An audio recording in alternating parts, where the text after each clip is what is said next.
इस कार्यक्रम के पुण्यार्जक हैं Jain trailer services India private limited, Jain crane services private limited, Sudha Sagar road lines, Kuntilal ji Sohni Devi Gadiya, Ramesh Kumar Sunita Gadiya, Naresh Kumar Dimple Gadiya, Ishant Deepika Gadiya, Priyansh Sonali Deepesh Gadiya, Nasirabad Rajasthan.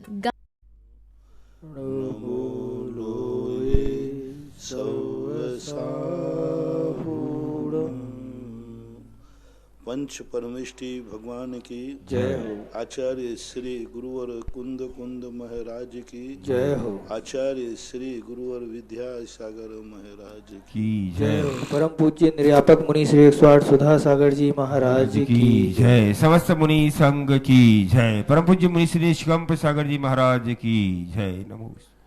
Ashoknagar से निर्मल जैन, इनकी जिज्ञासा है महाराज श्री के चरणों में त्रिवार नमोस्तु। महाराज श्री, मेरी जिज्ञासा है कि हमारे पास वर्तमान में जितना भी आगम यह हमको परंपरा से आचार्यों से क्रमशः प्राप्त हुआ है, ऐसा आपने अनेकों बार बताया है, तो फिर मुनि श्री कभी कभी कई प्राचीन आचार्यों के मत में भिन्नता देखने को मिलती है। वह भिन्नता कैसे आई एवं जिन आचार्यों ने भिन्नता बताई उन्होंने क्या अपने पूर्व आचार्यों के बताए मत सिद्धांत का पालन क्यों नहीं किया?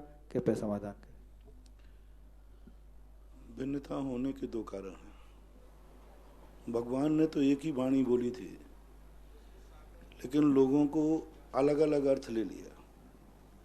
अभी आप प्रोचनुई में देखते हो, तुरंत सुनकर के 10 लोग जाएं और कहो बाहर में नहीं महाराज जी ने ये नहीं कहा था, दूसरा कहेगा मैं भी तो वहीं बैठा था, महाराज जी ने ये नहीं कहा था और ये कहा था। तो यही दो मत हो जाते हैं तुरंत के तुरंत सुनने में। तो जो श्रोता होते हैं वे छद्मस्त होते हैं। केवली वह गणधर परमेष्टि ने के तक कोई मत नहीं था। गणधर परमेष्टि के बाद भद्रबाहु स्वामी तक कोई मत नहीं था, क्योंकि वहां पर विस्मृति नहीं थी, द्वादशांग का क्षयोपशम था। यानी भगवान महावीर स्वामी के लगभग 400-500 साल तक विशेष कोई मतभेद नहीं था। यानी भद्रबाहु स्वामी का काल मान लो, एक ही मत था, एक ही विचार था, कोई मतभेद नहीं थे। भद्रबाहु स्वामी की मोक्ष जाने के समाधि होने के बाद फिर मुनियों का क्षयोपशम कमजोर हो गया। गुरु ने जो उपदेश दिया वो उस समय तो याद कर लिया, बाद में कंफ्यूज हो गए। गोष्ठियां हुई, गोष्ठियों में दोनों के वन में नहीं, मैंने खुद सुना था, महाराज ने ये कहा था। सबसे पहली गोष्ठी पाटिलपुत्र पटना में हुई अरहद बलि के समय, और सारे साधु इकट्ठे हुए। वहीं से वहाँ मतभेद हो गया कि नहीं, भद्रबाहु स्वामी गुरु ने ये उपदेश दिया था, उन्होंने कहा परंपरा में ये उपदेश था, मतांतर बनते गए। तो ज्ञान के क्षयोपशम के कारण से दो भेद हो जाते हैं। दूसरा कारण, कई बार हम अर्थ नहीं समझ पाते।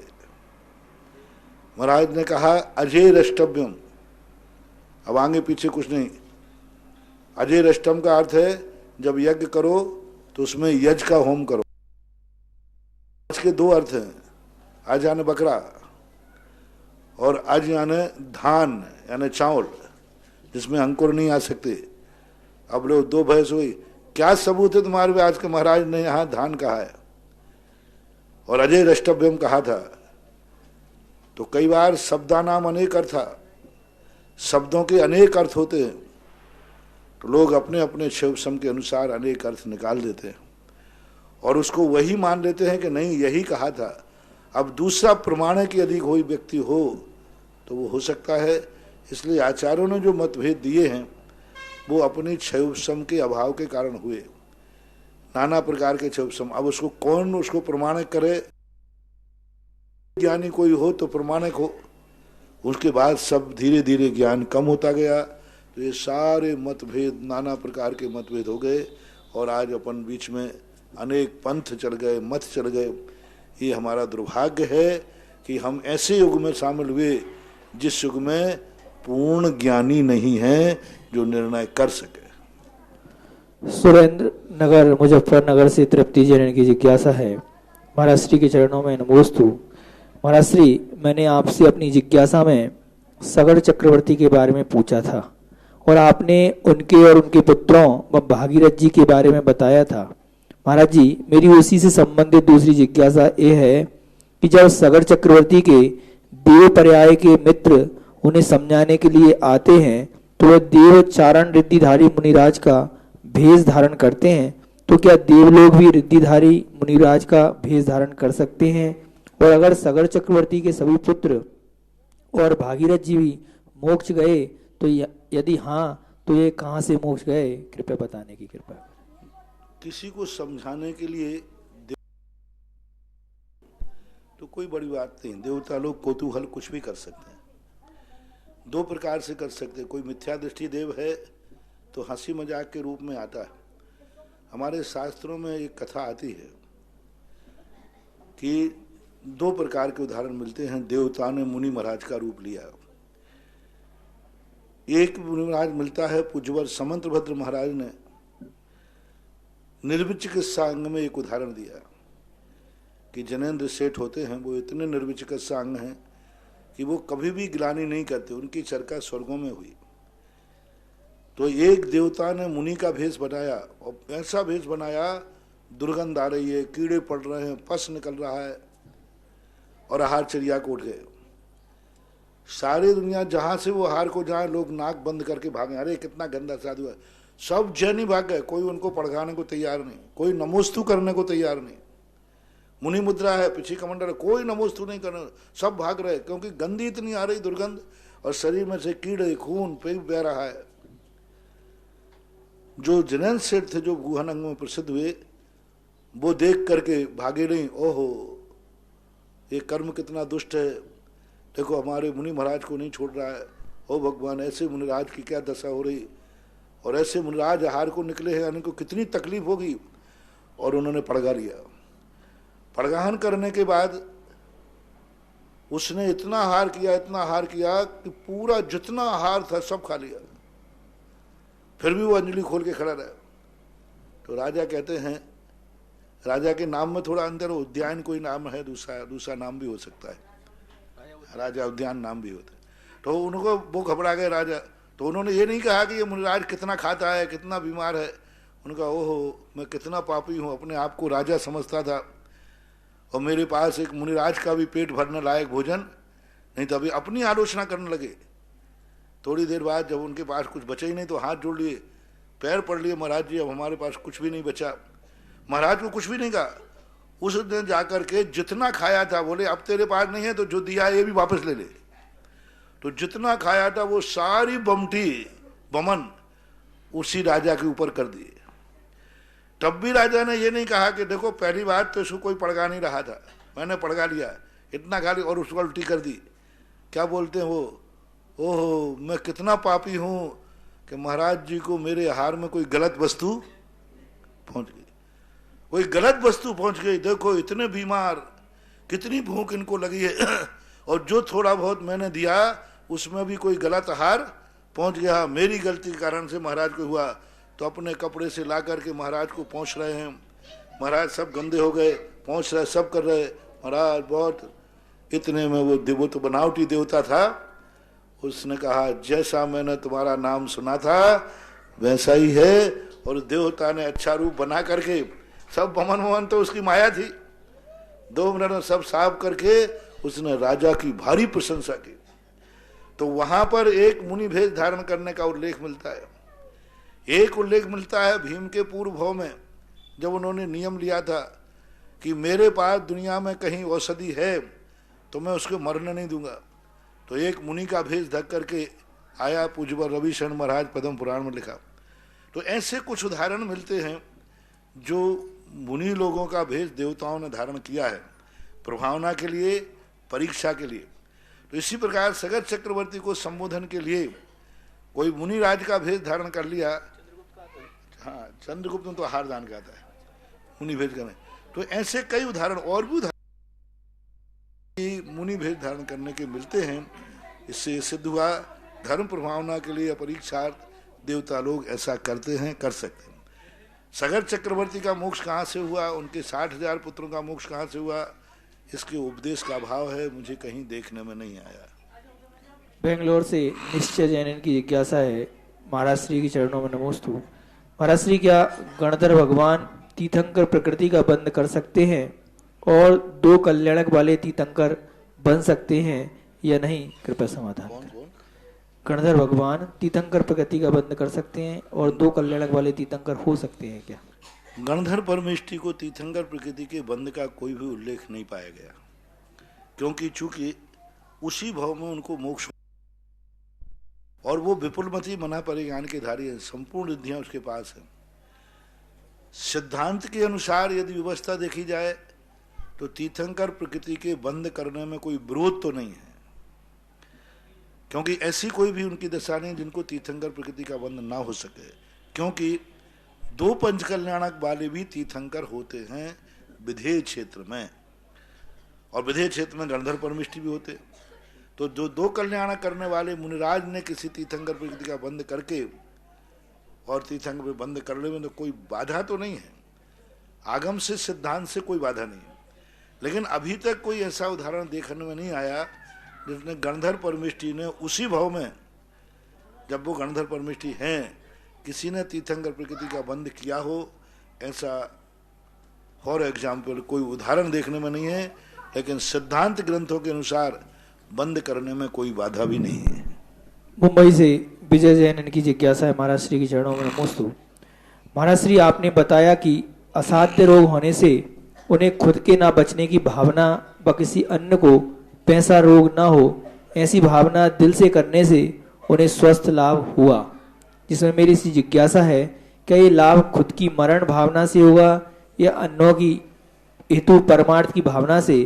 ऐसा भी तो मुमकिन हो सकता है कि खुद की मरण भावना धारने से शरीर का निर्णायक बचाव प्रणाली जागृत होने से स्वास्थ्य लाभ होता हो। शायद संलेखना लेने का यानी मरण भावना होने का भी यही अर्थ हो। कृपया समाधान। हमारे यहाँ मरण भावना नाम की कोई भावना नहीं है। मरने की भावना करना उचित नहीं है, मरने की भावना की भी नहीं जाती। लाखों वर्षों तक जीऊं या मृत्यु आज ही आए, मरण भावना कोई भावना ही नहीं है। और ना उसने मरने का भाव किया है ये भाव किया है कि मेरा मरना निश्चित है, मैं मर जाऊं या मरने का भाव नहीं, मेरा मरना निश्चित हो गया है। जब डॉक्टर ने कह दिया, महाराज सबने कह दिया मेरा मरना निश्चित है, तो मेरा तो मरना है ही। लेकिन उसने जो जगत कल्याणी भावना की, क्योंकि निरोग नाम कर्म का जो बंध होता है वह स्वयं के मरने की भावना से नहीं होता। निरोग नाम कर्म का बंध होता है औषधि दान से। दूसरे लोगों के लिए औषधि प्रदान करना, दूसरे लोगों को स्वस्थ रखने की भावना करना, कोई को रोग ना हो ऐसी भावना करने से होता है। इसलिए जगत में किसी को ऐसी बीमारी ना हो, इस भावना से ही उसका जो असाता कर्म था वह उपशम को प्राप्त हो गया और साता कर्म की उदीर्णा हो गई। अशोकनगर से विनीता निर्मल जैन, इनकी जिज्ञासा है। महाराज श्री के चरणों में नमोस्तु। महाराज श्री, मेरी जिज्ञासा है कि चंद्रगुप्त मौर्य ने 16 स्वप्न देखे थे। उनमें से एक स्वप्न था कि सूखे हुए सरोवर में दक्षिण दिशा की ओर थोड़ा सा जल देखा। इस स्वप्न का अर्थ क्या हो सकता है? कृपया महाराज श्री मेरी जिज्ञासा का समाधान करने की कृपा करें। उसके संबंध में यही कहा था कि आगे जाकर के धीरे धीरे दक्षिण भारत में धर्म रहेगा, उत्तर भारत में धर्म का अभाव होता जाएगा। तो ये स्वप्न घटित हो चुका है। अभी बीच में 500-600 साल तक उत्तर धर्म का अर्थ मात्र कुछ मत देना। धर्म से ना तो श्रावक से मतलब है, ना सम्यक दर्शन से मतलब है, ना सम्यक ज्ञान से मतलब है, ना मंदिर से मतलब है।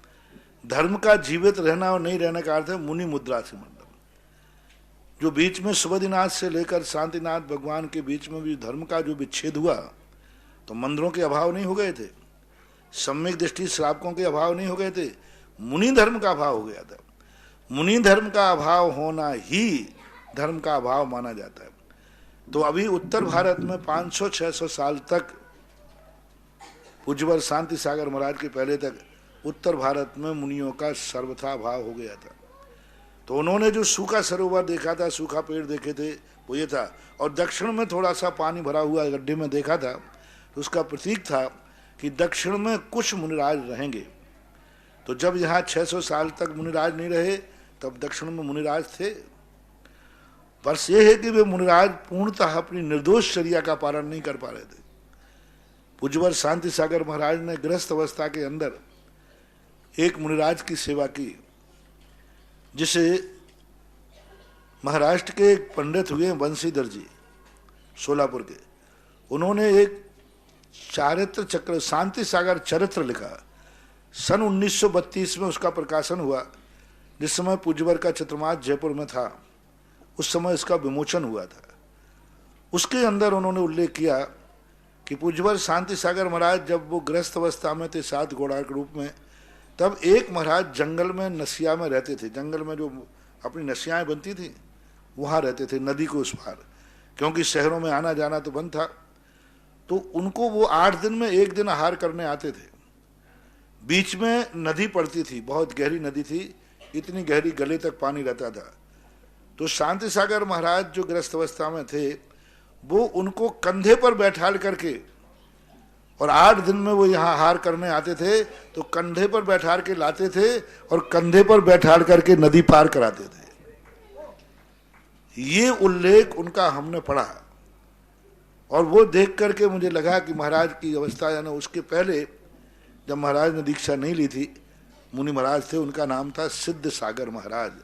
उन्होंने जो उल्लेख किया, भले ही वो आहार आते जाते समय किस प्रकार की अवस्था में आते थे, पर्दे में आते थे, कुछ चटाई आदि लगा लेते थे, वो उल्लेख तो नहीं किया, लेकिन मुनिराज सिद्ध सागर महाराज 8 दिन में एक बार आहार करने आते थे। यानी बीच में 500-600 साल में टिमटिमाता हुआ मुनि धर्म दक्षिण भारत में रहा, मठों में रहा, नसियों में रहा, लेकिन रहा। जिससे हमारे यहाँ किसी परिस्थिति बस कभी किसी को कोई मूल गुण को भी दोष लगाना पड़ते, तो उनको परिग्रह नाम का मूल गुण का दोष लगाना पड़ा राज की सत्ता के कारण से, तो हम उनको पुलाक के रूप में कह सकते हैं। यानी पुलाक मुनिराज दक्षिण भारत में पाए गए। तो चंद्रगुप्त का वो स्वप्न 500-600 साल तक पूर्णतः सार्थक हो गया, और जैसा उन्होंने कहा था वैसा हुआ भी। क्योंकि जब उत्तर भारत में एक और दूसरा स्वप्न उनकी बात कर रहा, वो तो उसके पहले घटित हो गया था। भद्रबाहु स्वामी के समय अकाल पड़ना और मुनियों का, यहाँ रहने वाले मुनियों का भ्रष्ट होना, और आकर दक्षिण में जाकर के उन्होंने मुनि धर्म की रक्षा की। 24,000 शिष्य थे, 12,000 यहाँ रुक गए, वो सब भ्रष्ट हो गए।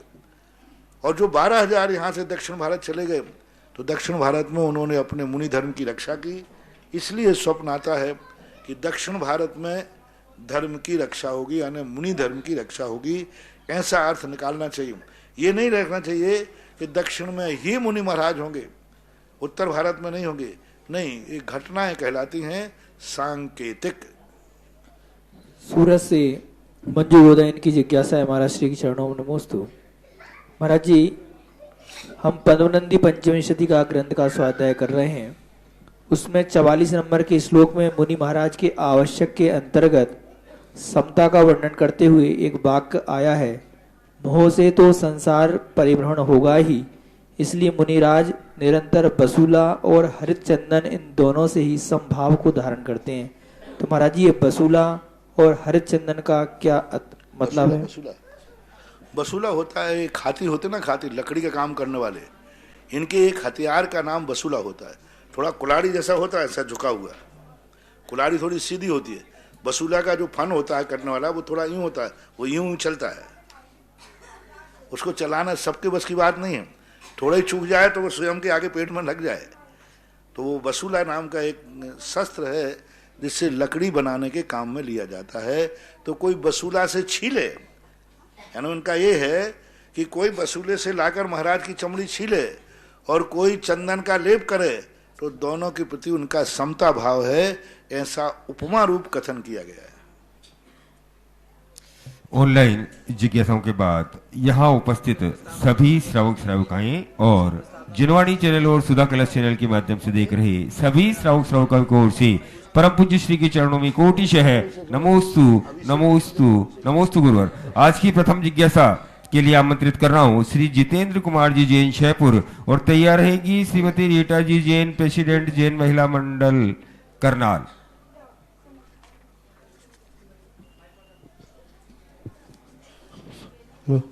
हाँ, महाराज श्री जी के चरणों में सहपरा जैन समाज की ओर से बारंबार नमोस्तु महाराज जी। आज महाराज जी आपके आशीर्वाद से सहपरा जैन समाज मंदिर निर्माण कार्य बहुत तेजी से करा रही महाराज जी।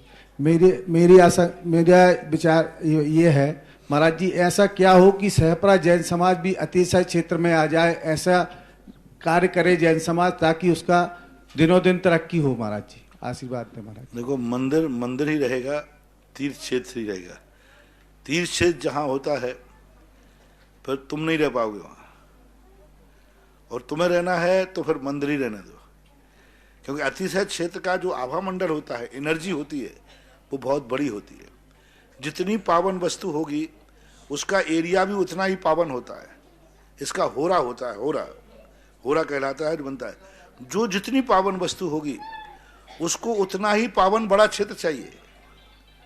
अब उतना पावन क्षेत्र वो फिर तुम नहीं करोगे तो वो बनाएगा। इसलिए आप लोग देखते हैं कि सिद्ध क्षेत्रों पर, तीर्थ क्षेत्रों पर समाजों का अभाव क्यों होता है? क्योंकि वो इतने पावन होते हैं कि उनसे नगर के बाहर ही उनके होना चाहिए। तो अतिशय क्षेत्र नगर के मध्य में नहीं होते, जहाँ भी होते हैं अतिशयकारी मंदिर होना और अतिशयकारी तीर्थ होना। मंदिर तो अतिशयकारी देखे गए हैं, लेकिन तीर्थ क्षेत्र उसको बनाना वो आपके लिए नगर के बाहर ही बनाना पड़ेगा। मुझे अगली जिज्ञासा के लिए श्रीमती रीटा जी और उसके बाद तैयारेंगे सुरेंद्र कुमार जी जैन, रामगंज मंडी। हाँ बोलिए। नमस्तु नमस्तु नमस्तु। करनाल जैन समाज की तरफ से, मेरे महिला मंडल की तरफ से महाराज जी को नमस्तु नमस्तु नमस्तु। महाराज जी, मेरी जिज्ञासा है कि मेरे पास घर में सब कुछ है, लेकिन मेरी मानसिक परेशानियां खत्म होने का नाम नहीं ले रही। एक खत्म होती है, दूसरी खड़ी हो जाती है। महाराज जी, मैं बहुत परेशान हूँ। मानसिक बीमारी की कोई दवाई नहीं होती, क्योंकि मानसिक बीमारी स्वयं ही उत्पन्न की जाती है और स्वयं ही शांत कर पाओगे। क्योंकि जब तक व्यक्ति पॉजिटिव नहीं सोचेगा, कभी मानसिक शांति हो ही नहीं सकती।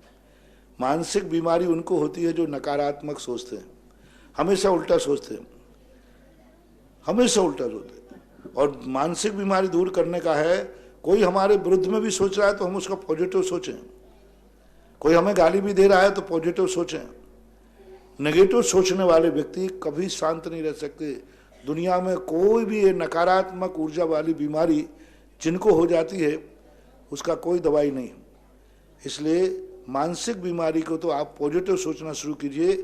ये सोचिए कि संसार में कोई मेरा दुश्मन है ही नहीं, संसार मेरा कोई बुरा कर नहीं सकता।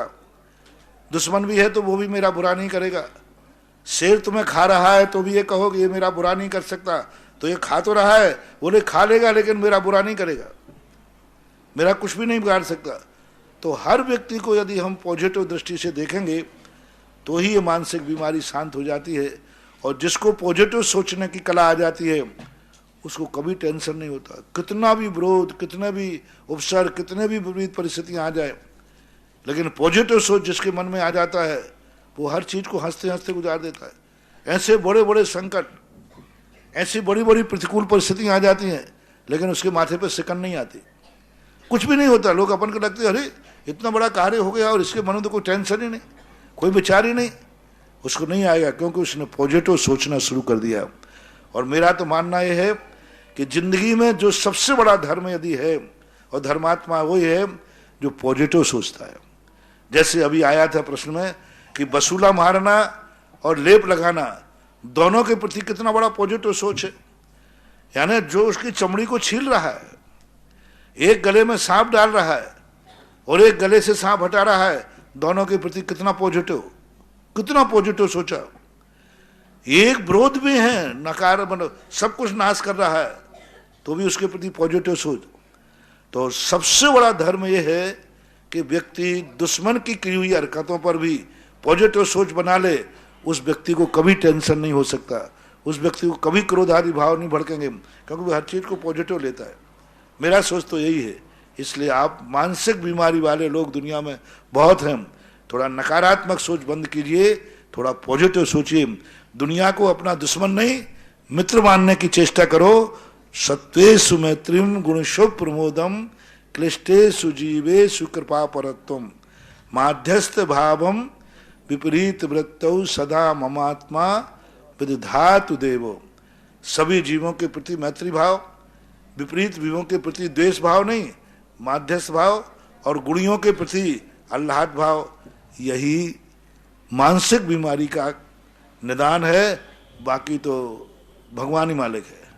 नमस्ते गुरुदेव। सुरेंद्र कुमार जी जैन की बातें हरेगी। आंचल अमन जैन बड़ोदिया बांसवाड़ा। बंधु, परम पूज्य श्री के आशीर्वाद से जो सोने की जारी दूसरी बनकर तैयार हो चुकी है, उस सोने की जारी के लिए एक सोने की अंगूठी श्री पवन कुमार जी, श्रीमती चंदा जी, आनंद रुचि जैन टोंगिया परिवार हाट पीपलिया की ओर से, और एक सोने की अंगूठी प्रकाश चंद जी, परेश जी, पंकज जी जैन करेली की ओर से, और 51 रुपए श्रीमती यशोदा जैन, अभय जैन हरदोई उत्तर प्रदेश, 51 रुपए राकेश रेणु जैन, 51 रुपए चंद्रलेखा जैन, डॉक्टर प्रदीप संदीप जैन शिपिंग जैन, और 1 लाख रुपए के माध्यम से सहसकुट जिलालय में आज जिन लोगों ने प्रतिमा विराजमान करने का सौभाग्य प्राप्त किया है, अमरचंद जी, कमलेश जी जैन, अमित जैन प्रीति विहार दिल्ली, और एक प्रतिमा स्वर्गीय रतनलाल जी नजर देवी की पुण्य स्मृति में पुखराज जी, सुलोचना जी जैन सेठी शाहपुरा, और आज जिन लोगों ने भक्तामर महाविधान करने का सौभाग्य प्राप्त किया, असीमकालीन भक्तामर विधान, श्री संजय जी, मोनिका जी जैन सावला परिवार वैवाहिक वर्षगांठ के उपलक्ष्य में लांबाखो वाले कोटा, और श्री अशोक कुमार जी, अंजना जी सावला वैवाहिक वर्षगांठ के उपलक्ष्य में लांबाखो वाले कोटा, स्वर्गीय श्री रमेश कुमार जी छाबड़ा की पुण्य स्मृति में मिर्ची देवी, नवीन कुमार जी, नितेंद्र कुमार जी जैन राजावास वाले। तो इन सभी लोगों ने अपनी अपनी दान राशि घोषणा की है। आप सभी के पुण्य की अनुमोदना जिज्ञासा रखें। महाराज श्री नमोस्तु, महाराज श्री नमोस्तु। महाराज श्री बहुत कार्य को बहुत बहुत संभाल कर करने के बाद भी कुछ न कुछ कभी कभी असावधानी बस कुछ गड़बड़ हो जाती है, तो महाराज जी उसके समाधान के लिए क्या करें? काय में कोई भी कार्य को अपन करने जाते हैं, मालूम बात पर छला नहीं कर रहे हैं। सावधानी का अर्थ तो सावधानी है। अब सावधानी में और क्या बोलूं, सावधानी असावधानी और क्या, तो सावधानी करो बस, और क्या। महाराज श्री एक जिज्ञासा और है। मेरी शादी को 26 साल हो गए और पत्नी तो हमें माँ के समान समझने लग गई है, और हम जो है उसके मूड को ही नहीं समझ पाते। तो महाराज श्री ऐसी दशा में हमें थोड़ा सा क्षोभ सा लगता है, तो हम इस स्थिति में क्या करें? और इसके लिए हम आज महाराज श्री इस बिजोलिया क्षेत्र पर आपके उपदेशानुसार दर्शन करने आए, कृपया समाधान करें। आपकी आपसी का मामला आपसी निपटो, मुझे क्यों बीच में लेना। आंचल अमन जी जैन की बात तैयार रहेंगे। श्री जम्मू कुमार जी जैन बिजोलिया। महाराज श्री के चरणों में 3 बार नमोस्तु नमोस्तु नमोस्तु। मेरा यह प्रश्न है कि मनुष्य 2.5 दीप से आगे क्यों नहीं जा सकता? क्योंकि उसका नियोग है। कई चीज़ों की परिधियाँ होती हैं। जैसे कई लोग होते हैं कि भाई भारत का व्यक्ति अमेरिका नहीं जा सकता बिना परमिशन के, और वहाँ परमिशन ही इतनी है, ये मनुष्य लोक की एक सीमा बनाई गई, क्योंकि उसके आगे उसके जीने लायक वातावरण नहीं है। मनुष्य के लिए जो वातावरण चाहिए उसके आगे नहीं है, क्योंकि द्वीप समुद्रों में जो वातावरण है वहाँ पर ना उसको खाने की रहने की व्यवस्थाएं नहीं, कल्प वृक्षों का अभाव है, कर्म भूमि है नहीं, खेती किसानी हो नहीं सकती, कल्प वृक्ष है नहीं, मात घास पेड़ पौधे पत्ते हैं।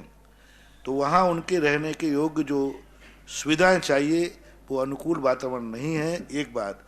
दूसरा नियोग है, सीमाबंदी है कि मानसोत्तर पर्वत के बाहर होते ही नहीं है, तो नहीं होते, बस ऐसे। जम्मू कुमार जी जैन की बातें रहेंगी। श्रीमती अरुणा जी जैन धनगांव। नमस्ते भगवान। नमस्ते महाराज जी, मेरी जिज्ञासा है, जो बाहर पद विहार करती हुई पार्श्वनाथ भगवान की प्रतिमा है, उस प्रतिमा में 16 अष्टद्रव्य मंगल द्रव्य जो आप विराजमान करवा रहे हैं, परंतु उसमें धर्म चक्कर कोई आदमी विराजमान करना चाहे तो उसका क्या पुण्य रहेगा महाराज जी? देखो, पहली बात है, अब आज प्रश्न छोड़ दिया, डिस्कशन में चल रहा है, अभी जुलूस पूरा हुआ नहीं है, और इसके जुलूस का जो रूप बनाना चाहता हूं मैं, प्रतिदिन जाता हूं, सोचता हूं, जुलूस तो फिर जुलूस ही होगा, और जुलूस के रूप में जो स्थिति वहां बनना है, धर्म चक्र भी चलेगा, कुबेर भी चलेगा, ईशान सनत कुमार पूरे 12 इंद्र चलेंगे, प्रत्येक स्वर्ग के इंद्राणियां चलेंगी, लोकांतिक देव चलेंगे, 12 स्वर्गों के देवता, 12 सभाएं चलेंगी, मनुष्य भी चलेंगे, आरिका भी चलेंगे, मुनिराज भी चलेंगे, त्रियंश भी चलेंगे, शेर हाथी घोड़ा सब। वो तो फिर देखो भगवान का ठाट बाट है, वो तो ठाट बाट ही होगा। और सबसे आगे धर्म चक्र चलता है भगवान का। पूज्यवर जिनसेन स्वामी ने हरिवंश पुराण के अंदर जुलूस का वर्णन किया है अब आपने प्रश्न किया है तो एक आध दिन और रुक जाओ, शायद कुछ डिसीजन होने वाला है। और ध्यान रखना, पर वो पूरे मूर्ति रूप ही होंगे। मूर्ति सौधर्मंद बनेगा तो पूरी मूर्ति 7 फुट का बनेगी मूर्ति। और ऐसी मूर्ति कम से कम कितनी बनेगी? आप जो 12 तो इंद्र बनेंगे, फिर प्रत्येक स्वर्ग के कम से कम 4-4 इंद्र तो रहेंगे, इंद्राणी भी रहेगी, 4-4 8 हो जाएंगे। तो अब 16 इंद्र हैं, 16 स्वर्ग हैं, तो 16 के 4-4 मानोगे तो कितने माने जाएंगे? हैं 64 इंद्राणी, तो 4 वो इंद्राणी 64। फिर इंद्राणी बनेगी, वो भी 7 फुट की रहेगी इंद्राणी। फिर उसके बाद लोकांतिक देव आएंगे तो 8 तो लोकांतिक होंगे, त्रियंश आएंगे, मुनिराज आएंगे, 8 मुनिराज बैठेंगे, कम से कम 8 तो हो, 8 हारिका माता हो। आज श्रावक भी आएंगे, पक्का है, श्रावक आएंगे, ब्रह्मचारी भी आएंगे। तो अब आज प्रश्न आया तो सब लोग अपना अपना मानस बना लो, तुम्हें कौन से क्या बन करके भगवान के समूषण में चलना है। जय हो गुरुदेव। क्या बन के चलना है? सौधर्मंद बन के, कुबेर बन के, ईशान बन के, सनत कुमार बन के, महेंद्र बन के, ब्रह्म बन के, ब्रह्मोत्तर बन के, लांतव बन के, कापिष्ठ बन के, शुक्र, महाशुक्र, सतार, सहस्रात, आनंद, प्राणत, आरण, अच्युत, ये मैंने नाम बोल दिए। अब इसी प्रकार सूर्य, चंद्रमा, भवनवासी आदि सब के लिए, और मनुष्यों में चलेंगे तो श्रावक बन के चलेंगे, मुनि बन के चलेंगे, हारिका बन के चलेंगे। तो ऐसे आइटम कम से कम ये 100-150 लगभग ज्यादा ही हो जाएंगे। 200 आइटम मान के चलो, और सब मकराने के, मार्बल के बनेंगे। पेंट तो उन पर हो गई, क्योंकि कपड़े तो पहनेंगे वो, पेंटिंग तो करना ही पड़ेगी। तो ऐसी स्थिति को लेकर के कल्पना चल रही है। अभी अपन कोई घोषणा नहीं करके, अभी मानस के लिए वो विज्ञापन के पहले कई बार वो पेपर में कोरा पेज छाप देते हैं। तो कोरा किस लिए छापा? कि आप इंतजार करो कि कुछ ना कुछ कल होने वाला है। तो एक आध दिन में मैं डिसीजन करता हूँ, सोचता हूँ, माला फेरे कि हमारे मन में जल्दी आ जाए और वहां व्यवस्था बन जाए। अभी वो समोषण से कम नहीं लग रहा है। अभी सब लोग देख के कह रहे हैं, महाराज जी ये कल्पना शास्त्रों में सुनी थी, महाशास्त्रों में पढ़ी थी कि ऐसा भी होता है, लेकिन आज आंखों से देख रहे हैं कि ऐसा भी नहीं होता है, ऐसा ही होता है। बहुत सुंदर चित्रण भगवान का समोषण का जो विहार करते हुए वहाँ जो स्थिति बन रही है, वो दिन प्रतिदिन निखरता ही जा रहा है। अब एक आध दिन बताता हूँ। महाराज जी एक जिज्ञासा हो रही थी कि जो जन्माभिषेक के जो कलश करते हैं उनका भी पुण्य उतना ही रहता है जितने कलश बाद में होता है? जन्माभिषेक का कलश, हर चीज का कलश की महिमा होती है, हर गंदुदक एक समान है। जन्माभिषेक आपको वैभव देने वाला है, सांसारिक वैभव को बढ़ाने वाला है, सांसारिक सुख देने वाला है। सांसारिक सुविधाएं जो हैं, जो सांसारिक वैभव होता है जन्म कल्याणक का, क्योंकि जन्म कल्याणक के समय भगवान पूर्ण 10 अतिशय से युक्त होते उनकी काया। जन्म कल्याणक का वैभव उनके वैभव का प्रतीक है। और जन्म कल्याणक में गृहस्थों को मैं तो हमेशा कहता हूँ, आप अपने परिवार में, आप अपने घरों में सांसारिक वैभव की सुख समृद्धि चाहते हैं तो जन्माभिषेक का कलश जब भी पंचकर्णक हो तो एक कलश जरूर करके उस गंदोदक को ले जा करके अपने परिवार को, अपने घरों के ऊपर भी डाल सकते उसको। क्योंकि ऐसा आता है कि जब जन्माभिषेक हुआ तो ऐसा वह नदी बहने लगी कि देवता लोग उसमें तैर गए। ऐसी एकदम बाढ़ आई, इतने बड़े कलश धरे और सारे देवताओं ने स्नान कर लिया। क्योंकि वो गंदोदक आपके जन्म का होते, हम मुनिराज तो नहीं लगाएंगे, प्रतिमाधारी नहीं लगाएगा, 2 प्रतिमा से लेने वाला व्यक्ति ऊपर का उस गंदोदक को नहीं लगाएगा। लेकिन आप गृहस्थ लोग हैं, परिवार की सुख समृद्धि चाहते हैं तो सुख समृद्धिदायक जन्माभिषेक होता है। नमस्ते महाराज जी।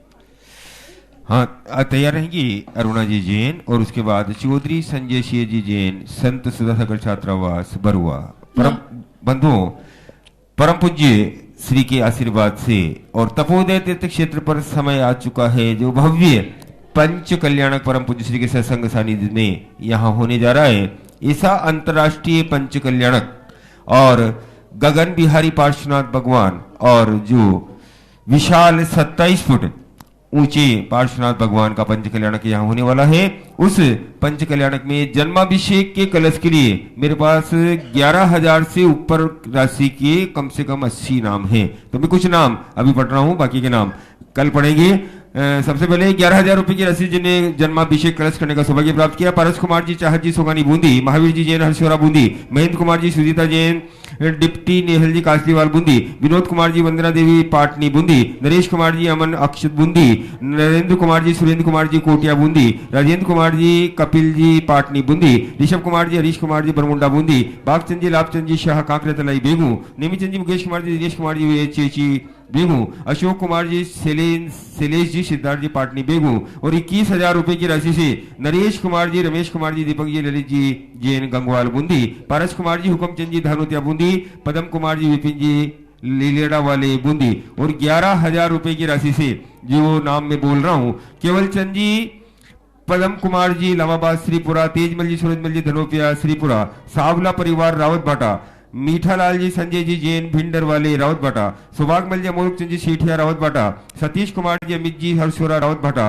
कल्याण मल जी धनोपिया रावत भाटा, जम्बू कुमार जी रजत जी जैन रावत भाटा, सुनील कुमार जी सौरभ कुमार जी हरसोरा रावत भाटा, जम्बू कुमार जी लोकेश जी गजेंद्र जी जैन रावत भाटा, बाबूलाल जी गौरव जी जैन दुगेरिया रावत भाटा, लाभचंद जी रोहित कुमार जी बागड़िया रावत भाटा, श्रीमती कमलाबाई श्रीमती कांताबाई रमेश जी बागड़िया रावत भाटा, श्रीमती वनमाला जी ऋषभ जी हरसोरा परिवार रावत भाटा, माणक चंद जी महावीर कुमार जी मोहिवाल बोराव, महावीर कुमार जी सूरजमल जी खटोड़ बोराव, तेजमल जी सुरेश कुमार जी प्रकाश चंद जी साकुनिया बोराव, प्रकाश चंद जी मुकेश कुमार जी ठोला बोराव, कमलेश जी माणक चंद जी धानोतिया झांतला, पारस कुमार जी मनीष जी धानोतिया झांतला, श्री प्रकाश चंद जी शशिकांत जी अनिल जी धानोतिया झांतला, प्रकाश चंद जी सूरजमल जी धनोपिया झांतला, अभिषेक जी मनोज कुमार जी धनोपिया झांतला, सज्जन कुमार जी ऋषभ कुमार जी पारस जी मोहिवाल झांतला, महावीर कुमार जी विनोद कुमार जी हरसोरा झांतला, प्रभुलाल जी पदम कुमार जी ठग बोराव, ज्ञानचंद जी रोशन कुमार जी ठग बोराव, कैलाश चंद जी अनिल कुमार जी ठग बोराव,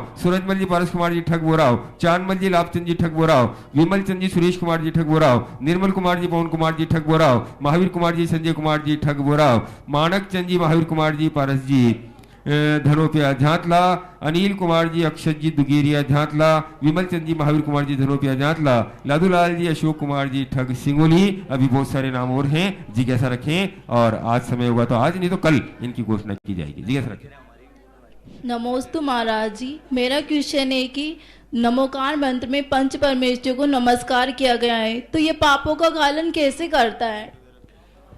कभी भी कोई महान आत्मा का नाम लेने से अपने खुद के जो अंदर परिणाम होते हैं, जो पूर्व में बांधे हुए कम, जैसे पुलिस को आते ही देख करके चोर घबराता है कि नहीं, भय को प्राप्त होता है, भागता है। जैसे पुलिस को आता देखकर चोर भागता है, ऐसे ही पंच परमेष्ठी का नाम लेते ही यदि तुम्हें कोई चोर घर में घुसे और तुम कहोगे मैं अभी हाल पुलिस का नाम लेती हूँ, पुलिस को बुलाती हूँ, और तुमने पुलिस का नाम भी ले लिया और पुलिस आ गया, तो जैसे पुलिस को देख करके चोर और अपराधी कांपता है, ऐसे ही पंच परमेष्ठी का नाम लेते ही अंदर बैठे हुए पाप रूपी पापी कांपते हैं और भाग जाते हैं। तुरंत नाम लेते ही, जैसे ही अपन ने नाम लिया कि अरे ये तो भगवान की पहुंच तक है, ये तो भगवान का नाम ले रहा है, जैसे नाम लेंगे तैसे ही अंदर बने हुए कर्म ऐसे झड़ जाते हैं, ऐसे झड़ जाते हैं। कल्याण मंदिर स्तोत्र में पारसनाथ भगवान की स्तुति करते हुए लिखा, हे भगवान कैसी विचित्रता है, जो चंदन के वन हैं उनसे बड़े बड़े सांप, चंदन को बहुत प्यारा होता है सांप के लिए, तो सांप चंदन के पेड़ को छोड़ते नहीं, भूखे रह जाते। यदि अपन उनको खींचो तो वे टूट जाएंगे, लेकिन चंदन के वृक्ष को नहीं छोड़ते। ऐसे बड़े बड़े भुजंग भी, हे भगवान, एक मयूर वहां आ जाती है और एक आवाज लगाती है, मेरे सारे सांप सूखे पत्ते के समान गिर जाते हैं। ऐसे ही भगवान क्या विशेषता है कि जो कर्म मेरे एक आत्मा से चिपके हुए हैं, वे कितने ही निकालने का प्रयास करो निकलते ही नहीं है, लेकिन जैसे ही भक्त आपका नाम लेता है वे कर्म ऐसे झड़ जाते हैं जैसे सूखे पत्ते के समान। कल्याण मंदिर स्तोत्र में किया, हे पारसनाथ भगवान, आपके नाम की महिमा आप तो आए ही नहीं, मात्र मैंने आपका नाम लिया और हमारे अंदर बैठे हुए जो पापी कर्म थे, अशुभ कर्म थे, वो सब मुझे छोड़ करके ऐसे झड़ गए जैसे कि उनका कोई अस्तित्व ही नहीं रहा हो। और पहले हम बहुत भावना करते थे, लेकिन कोई कर्म मेरा पीछा नहीं छोड़ रहा था। जितना जितना मैं कर्मों को मनाता था और मुझे कष्ट देते थे और मुझे दुख देते थे, छोड़ने को तैयार नहीं थे। लेकिन जैसे ही आपका नाम आया, वे सारे कर्म मुझे छोड़ करके भाग गए, ऐसा शास्त्रों में उल्लेख मिलता है। चौधरी संजय जी जैन के बाद तैयार रहेंगी सपना जी जैन, धरोपिया बिजुरिया। और बंधुओं, सोने की झड़ी के लिए एक अंगूठी श्री महेंद्र कुमार जी मंजू देवी टोरडी और एक सोने की अंगूठी सीमा विमल कुमार जी टोरडी। और सहस्त्रकुट जिला में एक प्रतिमा श्रीमती मनोहर बाई तेजमल जी, चांदमल जी, महावीर कुमार जी, बाकलीवाल परिवार कोटा। और सोने की जारी के लिए 11,000 रुपए की राशि अनिल कांतिलाल जी, अनीता मीत अरबी, तलवाड़ा बांसवाड़ा। और उमराव देवी घोधा अजमेर को भी जारी की में दान दिया गया है। आप सभी के दान की अनुमोदना, पुण्य की अनुमोदना जिज्ञासा रखें। पूज्य गुरुदेव के पावन चरणों में मेरे परिवार की ओर से और गुरुकुल परिवार की ओर से बारंबार नमोस्तु नमोस्तु नमोस्तु। गुरुदेव, आपके आशीर्वाद से बरुआ सागर के गुरुकुल श्री पार्श्वनाथ दिगंबर जैन संस्कृत विद्यालय का पुनरुद्धार होगा और आपके आशीर्वाद से उस विद्यालय का ऐसा गौरव बढ़ा कि 25 नवंबर को दिल्ली में राष्ट्रीय अल्पसंख्यक शैक्षणिक संस्था आयोग भारत सरकार के द्वारा एक बैठक आयोजित की गई, जिसमें पूरी भारत की जन समाज की ओर से बरुआ सागर के गुरुकुल को उस मीटिंग में जाने का सौभाग्य प्राप्त हुआ। उस मीटिंग को जैसे ही प्रारंभ हुई तो आयोग के सदस्य, आयोग के सचिव द्वारा अंग्रेजी में भाषा में वो बोलते हुए मीटिंग की शुरुआत की गई और अध्यक्ष के द्वारा जैसे ही अंग्रेजी में भाषण प्रारंभ किया गया, मैं महाराज जी हतप्रभ रह गया कि यहाँ पर आके मैं क्या करूंगा। जैसे ही आपके नाम का स्मरण करके उस पेड़ पर श्री सुधा सागराय नमः मैंने लिखा और आपका स्मरण किया, हमें ऐसा लगा जैसे हमारे कोई कान में ट्रांसलेट कर रहा हो। पूरी अंग्रेजी की भाषा उस मीटिंग में हमारे कानों में हिंदी में ट्रांसलेट होती गई और हम उस मीटिंग के पूरे नोट्स बनाते गए। और जब हमारा नंबर वहां पर बोलने को आया तो हमने वहां पर अपने विद्यालय और अपने जैन समाज की बात को प्रस्तुत किया। पूज्य गुरुदेव, मेरी आपसे यही प्रार्थना है कि आपका ऐसा ही आशीर्वाद सभी संस्थानों पर बना रहे और सभी का कायाकल्प होता रहे। गुरुदेव, आपके आशीर्वाद से झांसी के उदारमना श्री राजीव कुमार जैन शीर्ष राही ग्रेनाइट द्वारा 2,51,000 रुपए की राशि विद्यालय को एवं श्री राजेंद्र नाथूलाल जैन चैरिटेबल ट्रस्ट सूरत के द्वारा 2,51,000 की राशि एवं ललित कुमार जी मोतीलाल जी मिंडा सूरत प्रवासी थांदला निवासी की ओर से 1,05,000 रुपए की राशि अभी पिछले सप्ताह प्रदान की जा चुकी है।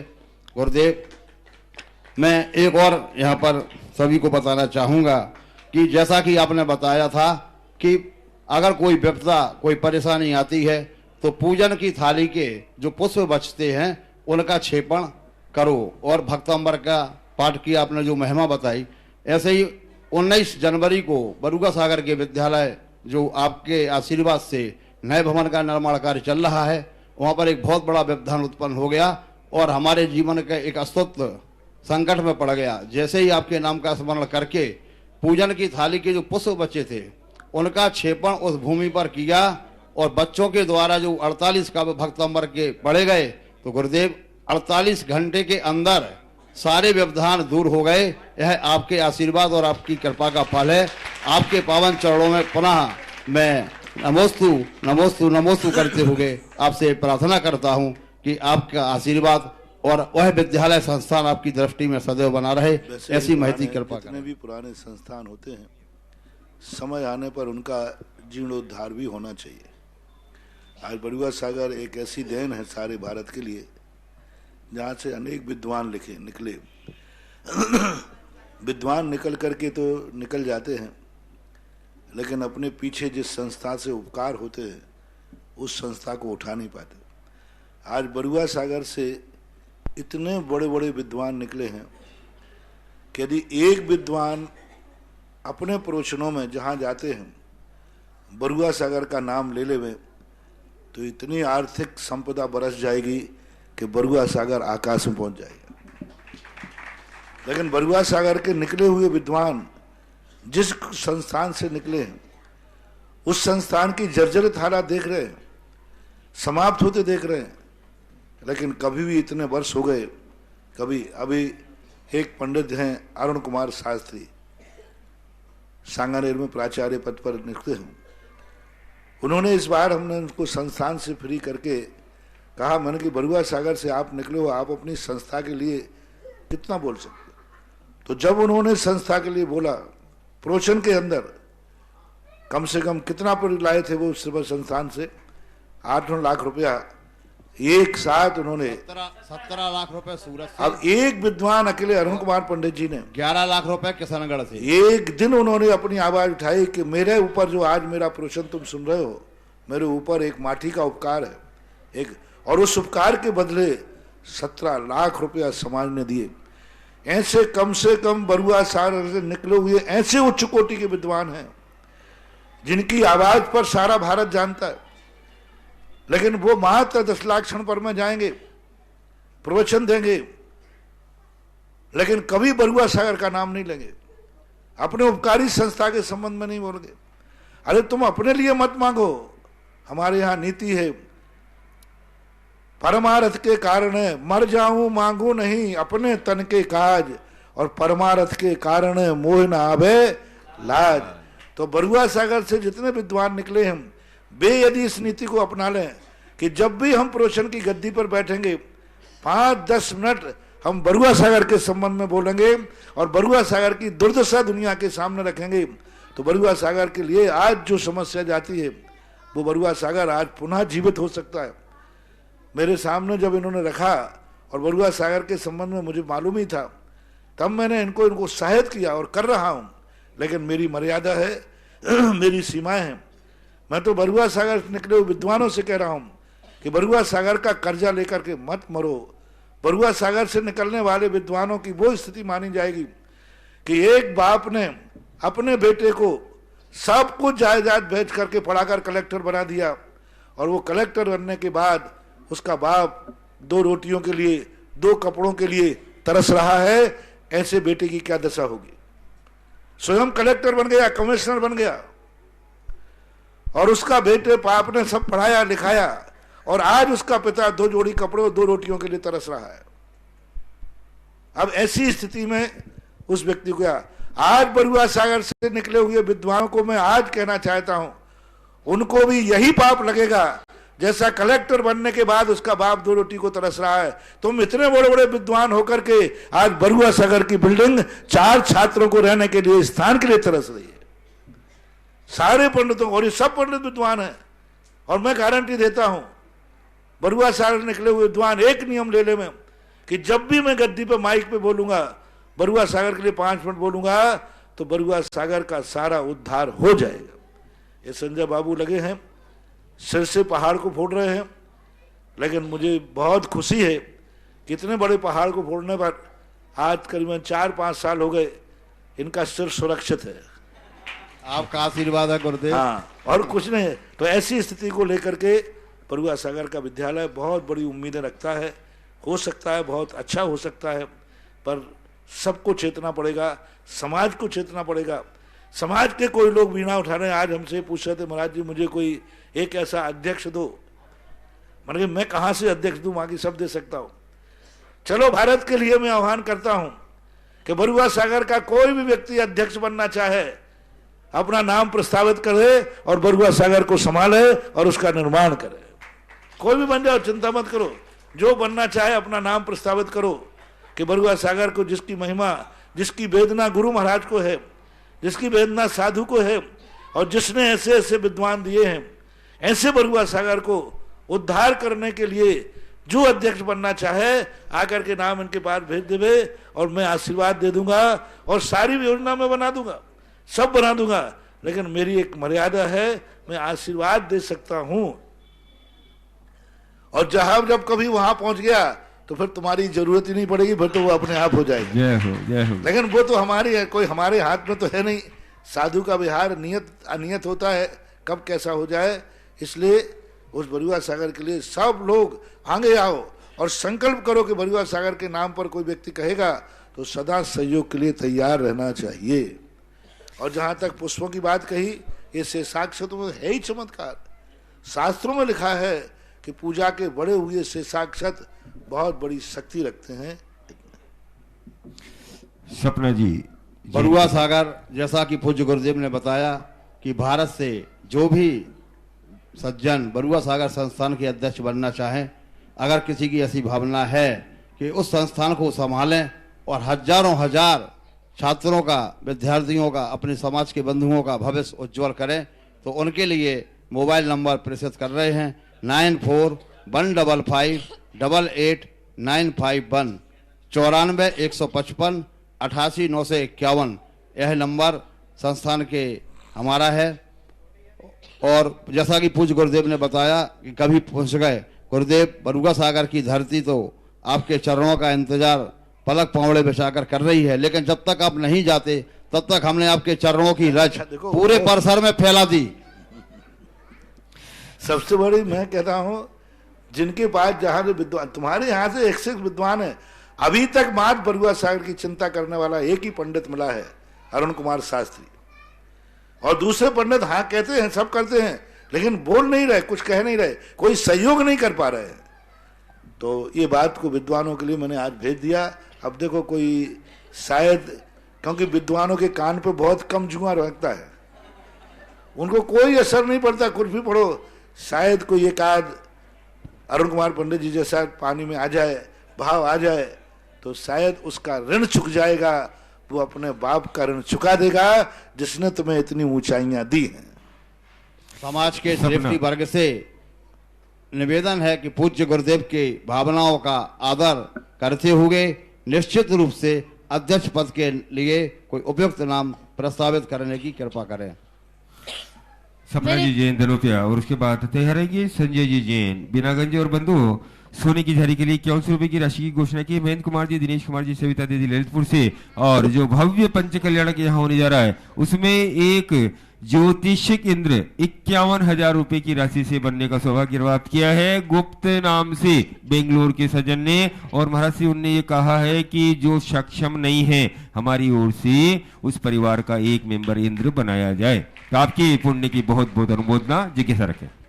मेरे परम उपकारी गुरुवर के चरणों में त्रैवार नमोस्तु नमोस्तु नमोस्तु।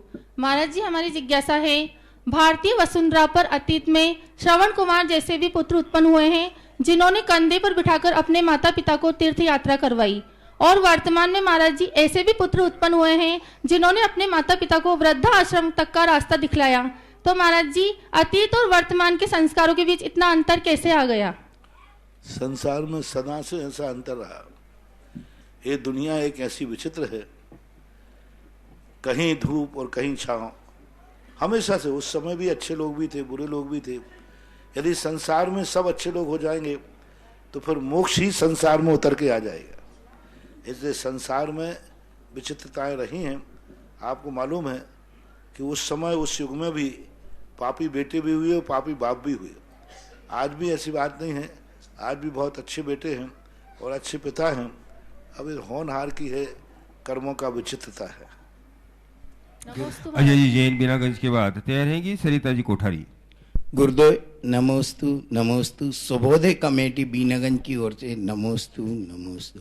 गुरुदेव, जैसे सुबोधय पर 108 कलश होते हैं, उनमें मुख्य दृष्टि निर्विसृद्धि और दृष्टि विसृद्धि क्या होती है, कृपया से? वो भगवान के पास, महान शक्तियों के पास उपकारी ही दृष्टि नहीं आती, शत्रुओं को नाश करने की भी शक्ति आती है। तो एक दृष्टि विसृद्धि कहलाती है कि वे मुनिराज, यदि किसी को क्रोध भाव से ऐसे देख लेवे कि मर जाए तो मर जाएगा। ऐसी व्यक्ति आती है किसी को जहर चढ़ गया, बचने वाला नहीं है, और वे देख लेवे कि यह ठीक हो जाए तो ठीक हो जाता है। यानी उनकी आंखों में शक्ति आ जाती है, विष की और निर्विष की। ऐसा। नमोस्तु गुरुदेव।